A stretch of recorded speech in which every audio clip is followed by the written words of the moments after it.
Et si l'histoire de l'humanité ne commençait pas avec l'humanité elle-même? Et si, avant nos rois, avant nos chefs, avant même nos premières civilisations reconnues, d'autres formes de dirigeants avaient déjà exercé une autorité sur la Terre? Cette question peut sembler dérangeante, presque inconfortable, car elle remet en cause quelque chose de fondamental, l'idée que l'être humain aurait toujours été seul maître de son destin. Depuis l'enfance, on nous enseigne une histoire linéaire, rassurante, où l'humanité progresse lentement mais sûrement, passant de la préhistoire à l'agriculture, puis aux premières cités, aux royaumes, aux empires, jusqu'à la société moderne. Si ces histoires te fascinent, abonne-toi à la chaîne. Et si tu m'écoutes dans le silence de la nuit, quelque part sur cette planète, écris-moi un commentaire. Dis-moi d'où tu m'écoutes et l'heure qu'il est là où tu es. Une histoire où tout commence avec nous. Mais lorsque l'on se penche réellement sur les textes les plus anciens jamais découverts, lorsque l'on prend le temps de lire ce qu'ils disent, et non ce que nous aimerions qu'ils disent, un malaise s'installe. Car ces récits ne commencent pas toujours par des humains ordinaires. Ils parlent souvent d'êtres différents, d'entités venues d'ailleurs, de dirigeants qui ne vieillissent pas comme nous, de règnes qui durent des siècles, parfois des millénaires. Ce ne sont pas des détails isolés, ce sont des motifs récurrents. Dans de nombreuses traditions anciennes, les premiers dirigeants ne sont pas présentés comme des hommes ordinaires. Ils sont décrits comme des êtres supérieurs, parfois divins, parfois hybrides, parfois explicitement venus du ciel. Et ce qui frappe, ce n'est pas seulement leur nature étrange, mais le fait que ces récits soient racontés avec un ton étonnamment factuel, presque administratif. Il ne s'agit pas toujours de mythes poétiques ou de fables symboliques. Certains textes prennent la forme de listes, de chroniques, de registres, des documents censés consigner l'ordre du monde.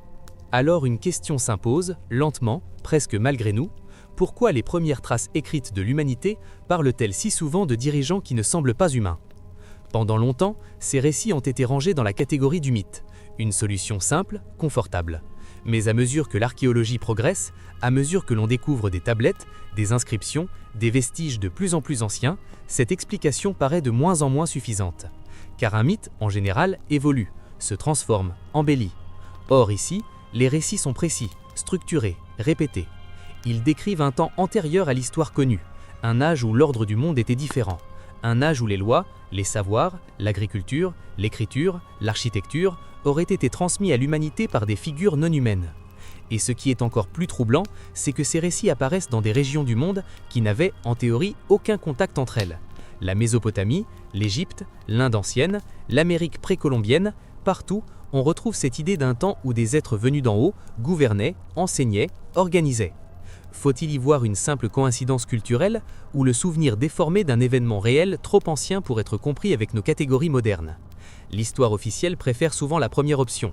Elle parle de symbolisme, de métaphore, de divinisation du pouvoir. Mais cette explication n'éclaire pas tout. Elle explique le pourquoi des récits, mais non leur contenu précis. Elle n'explique pas pourquoi ces dirigeants sont décrits comme biologiquement différents, ni pourquoi leur disparition marque toujours une rupture brutale dans l'histoire humaine. Car après leur départ, quelque chose change. Les règnes deviennent plus courts, les rois deviennent mortels, les sociétés entrent dans un cycle de guerre, d'oubli, de perte de savoir, comme si une période exceptionnelle avait pris fin. Et c'est là que l'hypothèse devient véritablement dérangeante. Et si ces récits ne parlaient pas seulement de croyances, mais de mémoire? Une mémoire ancienne, fragmentée, transmise oralement pendant des millénaires avant d'être gravée dans la pierre ou l'argile. Une mémoire d'un temps où l'humanité n'était pas encore autonome, où elle était guidée, encadrée, gouvernée. Non pas nécessairement des dieux au sens religieux moderne, mais des êtres perçus comme tels. Cette idée heurte notre vision du monde, car elle implique que notre civilisation pourrait ne pas être la première avancée sur cette planète, qu'elle pourrait même être une héritière, tardive, d'un ordre plus ancien, aujourd'hui disparu. Et pourtant, si l'on met de côté nos réflexes modernes, si l'on accepte simplement d'écouter ce que les anciens textes disent réellement, sans chercher immédiatement à les corriger, alors une autre histoire commence à émerger. Une histoire plus vaste, plus complexe, et surtout beaucoup plus troublante. Une histoire où les premiers dirigeants de la Terre n'étaient peut-être pas humains. Lorsque l'on quitte le confort des manuels scolaires et que l'on descend dans les archives du monde ancien, un territoire bien plus dérangeant apparaît. Un territoire fait de tablettes d'argile, de pierres gravées, de récits fragmentés, mais surtout de textes qui ne ressemblent pas à des mythes naïfs, ni à des contes destinés à expliquer la pluie ou le soleil. Ces textes sont anciens, très anciens, et ils parlent d'un monde qui ne correspond pas à ce que nous pensons savoir. Les plus troublants d'entre eux proviennent de Mésopotamie, cette région située entre le Tigre et l'Euphrate, souvent qualifiée de berceau de la civilisation. C'est là que l'écriture apparaît pour la première fois, c'est là que l'humanité commence à consigner son histoire, et c'est précisément là que surgit l'un des documents les plus dérangeants jamais découverts, les listes royales sumériennes.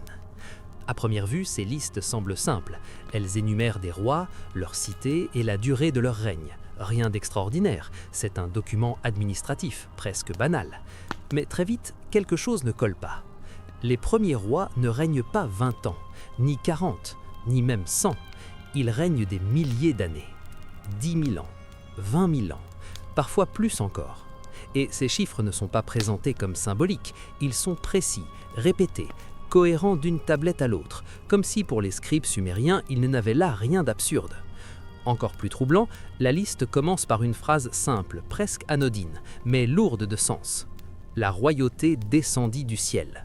Pas fut inventée, pas fut revendiquée, descendit. Cette formulation revient encore et encore dans les textes sumériens. Elle suggère que le pouvoir ne naît pas de l'humanité, mais qu'il lui est transmis, comme un héritage venu d'ailleurs, comme quelque chose qui ne lui appartient pas totalement. Ces premiers rois sont décrits différents, leur longévité dépasse toute limite biologique humaine, leur sagesse est présentée comme absolue, leur autorité est incontestée, et surtout ils apparaissent avant ce que les textes appellent le déluge, un événement cataclysmique qui marque une rupture nette dans l'histoire du monde. Avant le déluge, les rois ne sont pas humains comme nous, après le déluge, ils le deviennent. Cette coupure est essentielle.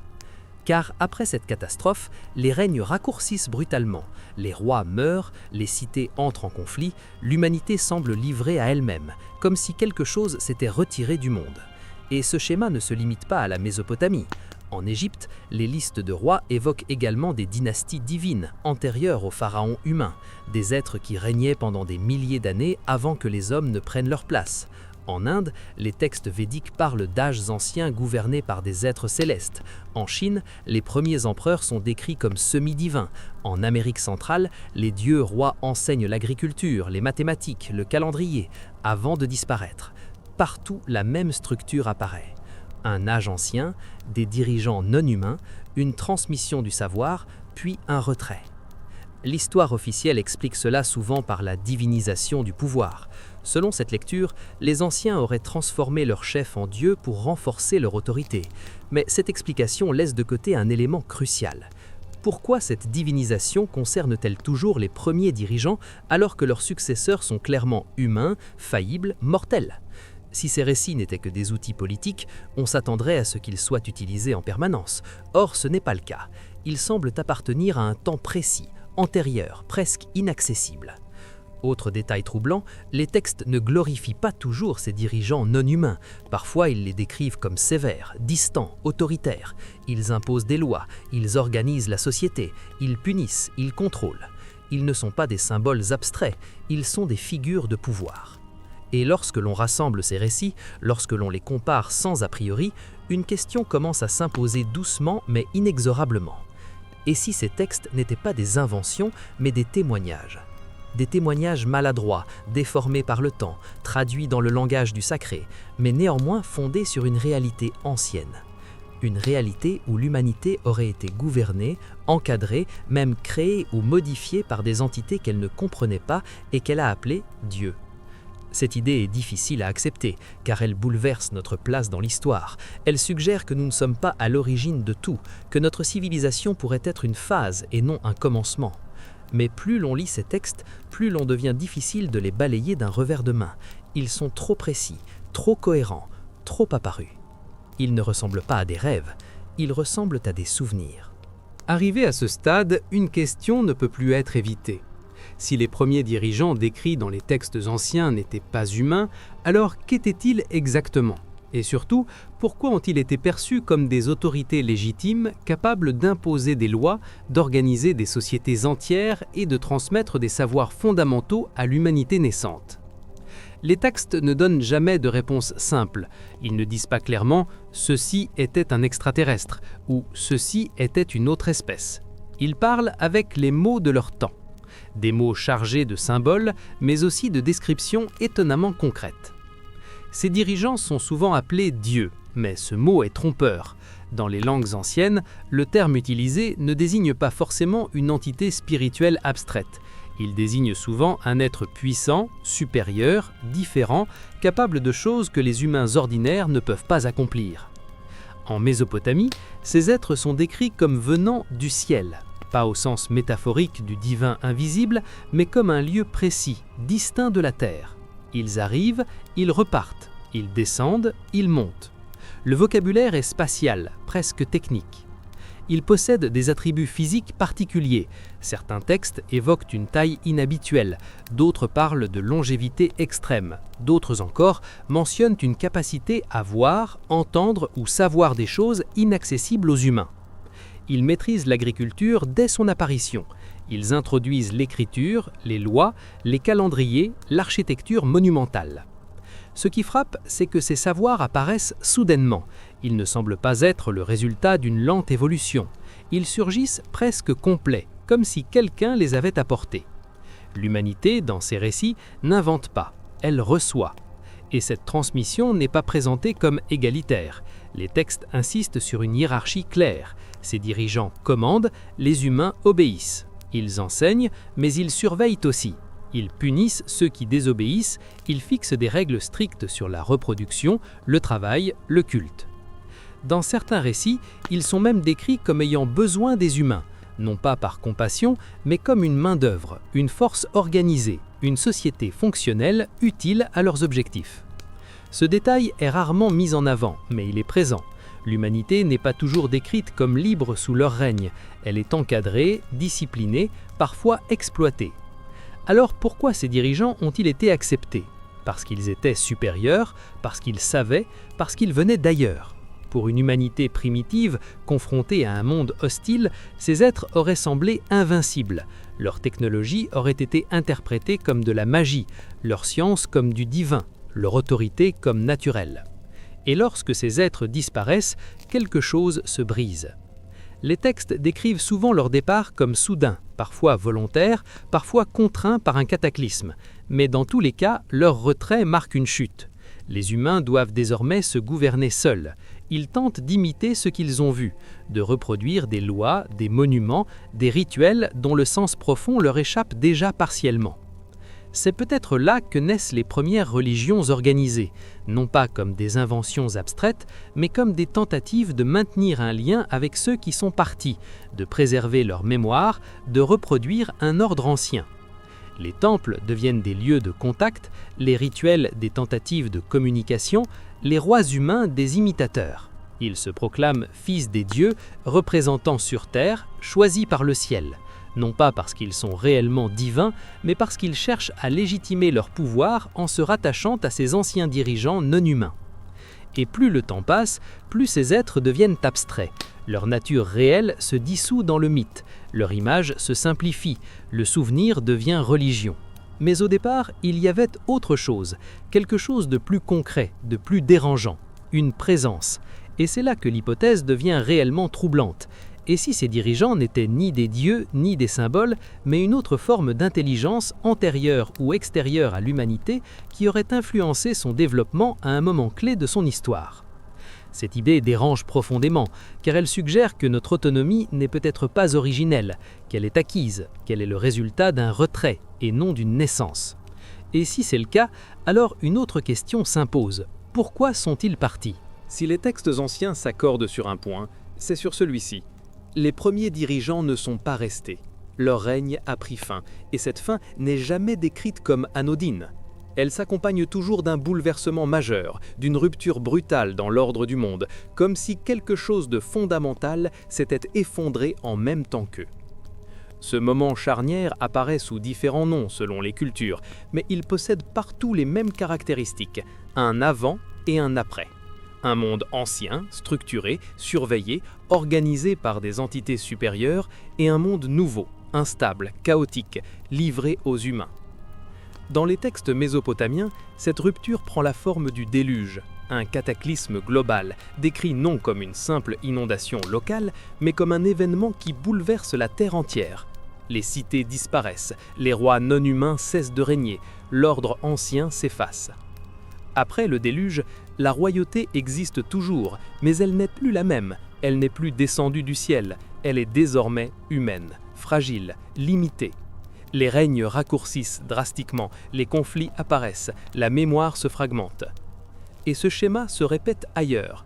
En Inde, les textes parlent de la fin d'un âge d'or, suivi d'âges de plus en plus sombres. En Grèce, on évoque la chute de l'âge des dieux et des héros. En Amérique centrale, les dieux créateurs abandonnent les hommes après une destruction massive.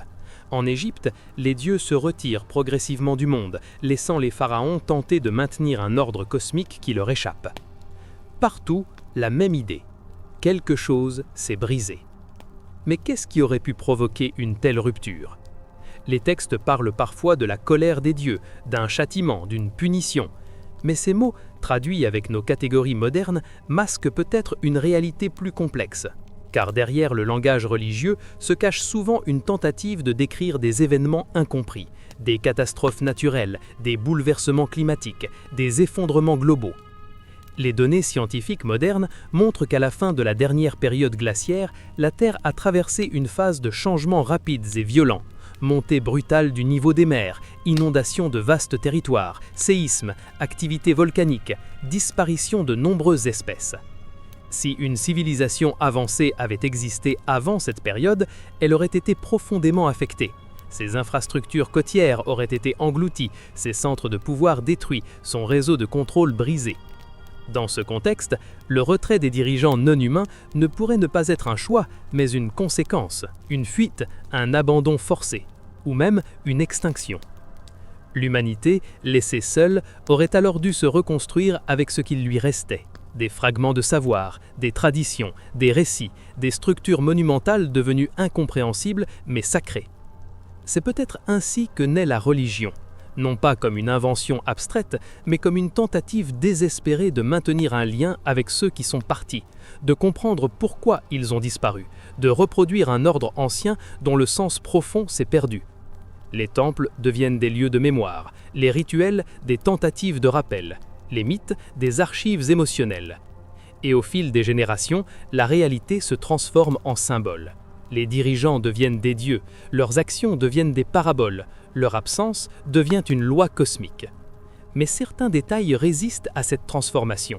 Les durées de règne impossibles, les descriptions techniques, les connaissances astronomiques précises, les récits de machines célestes, de lumière, de déplacements entre ciel et terre. Ces éléments sont trop concrets pour être de simples métaphores. Ils ressemblent à des souvenirs mal compris, transmis dans un langage symbolique parce qu'aucun autre n'existait. Et c'est là que la question devient vertigineuse. Et si ces dirigeants non humains n'avaient pas seulement gouverné l'humanité, mais aussi préparé leur départ ? Et s'ils avaient laissé derrière eux des structures, des lois, des systèmes conçus pour durer après leur disparition ? Des balises, des repères, des avertissements.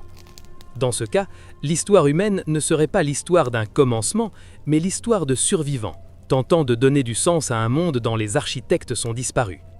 Et cela expliquerait pourquoi tant de civilisations anciennes regardent vers le passé avec nostalgie, pourquoi elles parlent d'un âge d'or perdu, pourquoi elles cherchent à restaurer un ordre ancien plutôt qu'à d'en inventer un nouveau. Elles ne se souvenaient pas d'un mythe, elles se souvenaient d'un monde. Après la disparition des premiers dirigeants non humains, quelque chose d'étrange se produit dans l'histoire humaine. Un vide, un silence, puis une tentative. Comme si l'humanité, soudainement livrée à elle-même, avait cherché non pas à inventer un nouveau monde, mais à imiter celui qui venait de s'effondrer. Les textes anciens le montrent clairement. Les premiers rois humains ne se présentent jamais comme de simples hommes. Ils se disent choisis, désignés, fils des dieux, intermédiaires entre le ciel et la terre. Leur pouvoir n'est jamais totalement autonome, il est toujours justifié par un lien avec ceux qui régnaient avant. Cette obsession de la filiation n'est pas anodine, elle trahit un manque, un besoin de légitimité.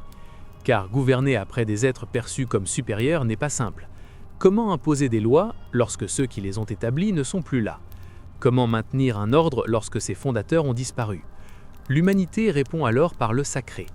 Les rois deviennent sacrés, les lois deviennent divines, les monuments deviennent éternels. Partout, on observe la même chose.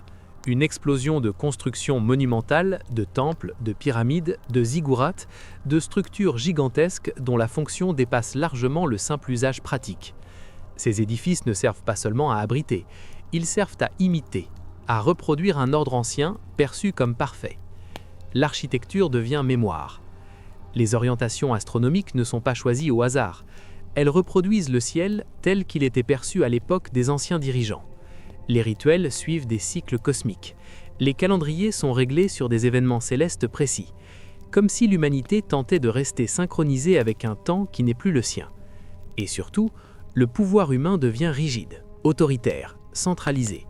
Les premières lois écrites apparaissent, les hiérarchies se durcissent, les sociétés deviennent moins souples, mais plus stables, comme si l'humanité cherchait à compenser l'absence des anciens dirigeants par un contrôle renforcé. Mais cette imitation est imparfaite. Les rois humains vieillissent, ils meurent, ils se trompent. Les textes anciens regorgent de récits de guerre, de famines, de révoltes, de catastrophes. L'ordre ancien ne peut pas être reproduit entièrement. Il n'en reste que des fragments. Et ces fragments deviennent sacrés précisément parce qu'ils ne sont plus compris. C'est là que naît ce que nous appelons aujourd'hui la religion organisée. Non pas comme une simple croyance spirituelle, mais comme une structure de remplacement. Un système destiné à maintenir un lien symbolique avec ceux qui ont disparu, à canaliser la peur, l'incertitude, le souvenir d'un monde plus stable. Les prêtres deviennent des gestionnaires de mémoire, les mythes deviennent des archives, les interdits deviennent des garde-fous. Mais avec le temps, quelque chose change. Les générations passent, les souvenirs se diluent, les anciens dirigeants deviennent des figures abstraites, leur nature réelle disparaît derrière des couches de symbolisme. Ils ne sont plus perçus comme des êtres venus d'ailleurs, mais comme des forces cosmiques, des principes, des idées. Et pourtant, certains détails persistent. Des durées de règne impossibles, des descriptions physiques étranges, des récits de descente du ciel. Ces éléments sont trop spécifiques pour disparaître complètement. Ils restent là, comme des grains de sable dans la machine du récit officiel, inconfortables, dérangeants. L'histoire humaine à ce stade devient une longue tentative de stabilisation, une succession de civilisations qui naissent, prospèrent, puis s'effondrent, toujours avec la même nostalgie d'un passé idéalisé, toujours avec l'idée qu'autrefois, les choses étaient différentes, peut-être parce qu'elles l'étaient vraiment. Et c'est là que surgit une question encore plus troublante. Et si ces dirigeants non humains n'avaient jamais totalement disparu? Et s'ils avaient simplement cessé de gouverner directement, laissant l'humanité évoluer seule, tout en observant? Cette idée apparaît parfois en filigrane dans les textes. Des dieux qui se retirent, qui regardent depuis le ciel, qui reviendront peut-être, pas comme des sauveurs, mais comme des juges. Ce thème de l'attente est universel, un retour promis, un âge à venir. Mais peut-être que cette attente n'est pas une prophétie, peut-être est-ce un souvenir mal compris d'un passé qui ne refuse pas de disparaître complètement. À mesure que toutes ces pièces s'assemblent, une image commence à se dessiner. Non pas nette, non pas définitive, mais suffisamment cohérente pour déranger profondément notre manière de regarder le passé.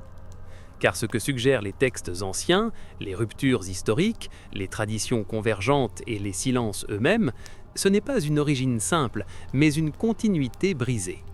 Et si l'humanité n'était pas au commencement de son histoire, mais au milieu d'un cycle beaucoup plus ancien?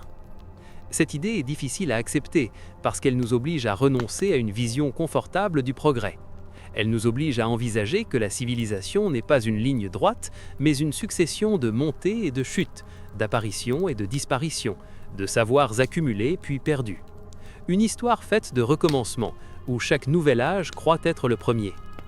Dans cette perspective, les premiers dirigeants non humains ne seraient pas des dieux au sens religieux moderne, ni des symboles abstraits, mais des acteurs d'un cycle précédent. Des êtres ayant atteint un niveau de développement, de connaissance ou de maîtrise que l'humanité de l'époque ne pouvait ni égaler ni comprendre. Ils auraient structuré le monde, imposé des lois, transmis des savoirs essentiels. Puis, pour des raisons qui nous échappent encore, catastrophes, retrait volontaire, extinction, transformation, ils auraient disparu, laissant derrière eux une humanité inachevée, dépendante, contrainte de reconstruire avec des fragments. Ce que nous appelons aujourd'hui civilisation serait alors une renaissance, pas une naissance. Et cela expliquerait tant de choses. Pourquoi les premiers textes parlent d'un âge d'or perdu? Pourquoi les premières lois semblent déjà complexes? Pourquoi l'architecture monumentale apparaît soudainement sans phase d'apprentissage claire? Pourquoi tant de cultures regardent vers le passé avec nostalgie plutôt que vers l'avenir? Elles ne rêvaient pas d'un paradis imaginaire, elles se souvenaient confusément d'un monde différent. Dans ce cadre, les dirigeants humains qui suivent ne sont pas des fondateurs, mais des héritiers maladroits. Ils tentent de maintenir un ordre qu'ils n'ont pas créé. Ils sacralisent ce qu'ils ne comprennent plus. Ils transforment des souvenirs techniques en récits mythologiques parce que le langage leur manque pour faire autrement. Le sacré devient alors une mémoire codée.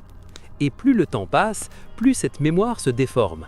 Les êtres deviennent des dieux, les technologies deviennent des miracles, les événements deviennent des légendes. Mais au cœur de ces récits, quelque chose persiste, une cohérence étrange, une répétition troublante. Ce qui pose une dernière question, peut-être la plus vertigineuse de toutes, si l'humanité est au milieu d'un cycle, alors qu'est-ce qui vient ensuite? Les textes anciens ne donnent pas de réponse claire. Ils parlent parfois d'un retour, d'un jugement, d'un nouvel âge. Mais ces éléments peuvent tout aussi bien être des projections humaines, des tentatives de donner un sens à l'inconnu. Peut-être que le cycle ne se répète pas de manière identique, peut-être qu'il se transforme. Mais une chose semble certaine, les civilisations anciennes avaient conscience de leur fragilité. Elles savaient que tout pouvait s'effondrer, elles savaient que le savoir pouvait se perdre, elles savaient que le monde pouvait changer brutalement. Et cette conscience est peut-être l'héritage le plus précieux laissé par les premiers dirigeants non-humains. Non pas une technologie, non pas un pouvoir, mais une leçon. La leçon que rien n'est permanent, que la domination n'est jamais acquise, que même les êtres perçus comme des dieux peuvent disparaître. Dans ce sens, l'histoire humaine n'est pas une ascension garantie, mais celle d'un équilibre précaire. Un équilibre que nous devons apprendre à maintenir sans compter sur des guides venus d'ailleurs. Car si ces dirigeants réellement existaient, et s'ils réellement disparus, alors leur absence est un message en soi, un rappel silencieux que chaque civilisation, aussi avancée soit-elle, finit par se faire confronter à ses propres limites. Peut-être que le véritable héritage de ces premiers dirigeants n'est pas ce qu'ils ont fait, mais ce qu'ils ont laissé derrière eux, une humanité obligée à grandir seule. Et peut-être que la question n'est pas de savoir s'ils étaient humains ou non, mais de comprendre pourquoi, après leur partir, l'humanité a dû apprendre à le devenir pleinement. Car au fond, si ces récits anciens continuent à nous troubler, ce n'est pas parce qu'ils parlent d'êtres venus du ciel, c'est parce qu'ils nous renvoient à une vérité plus inconfortable encore. Nous ne savons peut-être pas tout de notre propre passé. Et tant que cette part d'ombre subsistera, tant que ces textes resteront ouverts à l'interprétation, tant que ces ruptures historiques demeureront inexpliquées, la question restera suspendue, silencieuse, mais persistante. Et si les premiers dirigeants de la Terre n'étaient pas humains, qu'est-ce que cela dit de nous aujourd'hui? Peut-être que la réponse n'est pas à chercher dans le ciel, mais dans notre manière de raconter l'histoire.